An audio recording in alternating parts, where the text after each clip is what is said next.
Civil सेवा दिवस पर आप सभी कर्मयोगियों को बहुत बहुत शुभकामनाएं। आज जिन साथियों को ये अवार्ड मिले हैं उनको, उनकी पूरी टीम को और उस राज्य को भी मेरी तरफ से बहुत बहुत बधाई।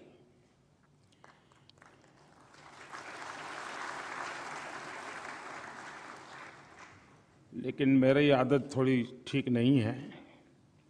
इसलिए मुफ्त में बधाई देता नहीं हूं मैं। कुछ चीज़ों के इसके साथ हम जोड़ सकते हैं क्या? ये मेरे मन में ऐसे ही आए हुए विचार हैं, लेकिन आप उसको अपने एडमिनिस्ट्रेटिव सिस्टम के तराजू पे तोलना, ऐसे ही मत कर देना। जैसे हम एक कर सकते हैं कि जहाँ भी हमारे सिविल सर्विस से जुड़े जितनी भी ट्रेनिंग इंस्टीट्यूट्स हैं, चाहे विदेश मंत्रालय की हो, पुलिस विभाग की हो, या मसूरी हो, या रेवेन्यू हो, कोई जहाँ भी है आपके, क्योंकि काफ़ी बिखरा हुआ सारा ये कारोबार चल रहा है,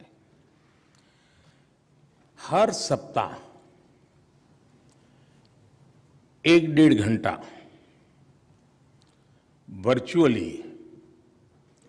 ये जो अवार्ड विनर हैं वे अपने ही राज्य से इस पूरी कल्पना क्या थी, कैसे शुरू किया, कौन सी कठिनाइयां आई, पूरा प्रेजेंटेशन दे वर्चुअली। इन सबको, ट्रेनीज को, क्वेश्चन आंसर्स हो, और हर सप्ताह ऐसे 2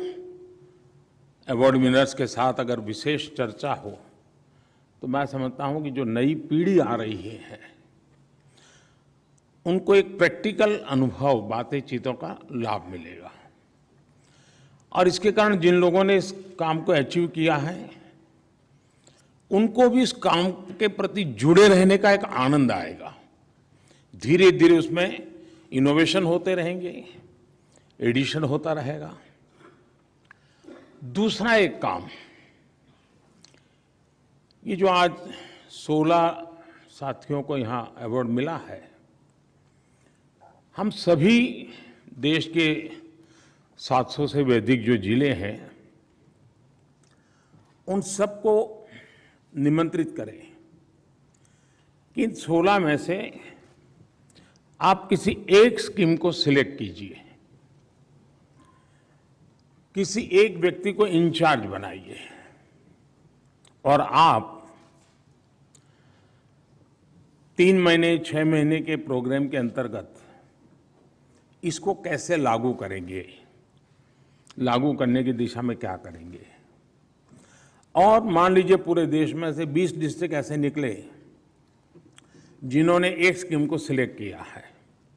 तो कभी उन 20 डिस्ट्रिक्ट का वर्चुअल समिट करके जिस व्यक्ति का जिस टीम का ये काम है उनके साथ उनकी बातचीत हो, और राज्य में से कौन टॉप बनता है इस पर इम्प्लीमेंटेशन में, इसी को इंस्टीट्यूशनलाइज करते हुए उस जिले का इसको स्वभाव में परिवर्तित करने के लिए क्या कर सकते हैं। और पूरे देश में से 1 स्कीम 1 डिस्ट्रिक्ट हम कंपटीशन को ऊपर कर ला सकते हैं क्या?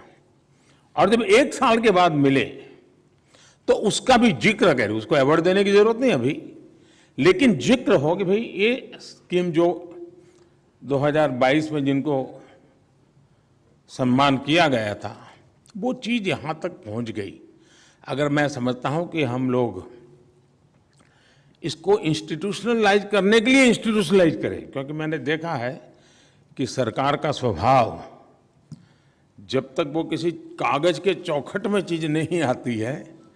वो चीज आगे बढ़ नहीं पाती है। इसलिए किसी चीज को इंस्टीट्यूशनलाइज करना है तो उसके लिए एक इंस्टीट्यूशन बनानी पड़ती है। तो जरूरत पड़े तो ये भी एक व्यवस्था खड़ी कर दी जाए तो हो सकता है कि अदरवाइज क्या होगा कि भाई चलिए, कुछ तो ऐसे लोग होते हैं कि जो मन में तय करते हैं कि मुझे ये अचीव करना है, तो 365 दिन दिमाग उसी में खपाते हैं, सभी को उसी में जोड़ देते हैं और एक आध अचीव कर लेते हैं। और अवार्ड भी प्राप्त कर लेते हैं, लेकिन बाकी चीजों को देखें तो कहीं पीछे रह जाते हैं। तो ऐसी कमियां भी महसूस ना हो, एक स्वस्थ स्पर्धा का वातावरण बने, उस दिशा में अगर हम कुछ सोचे तो शायद जो हम चाहते हैं कि एक बदलाव आए, वो बदलाव शायद हम ला सकते हैं।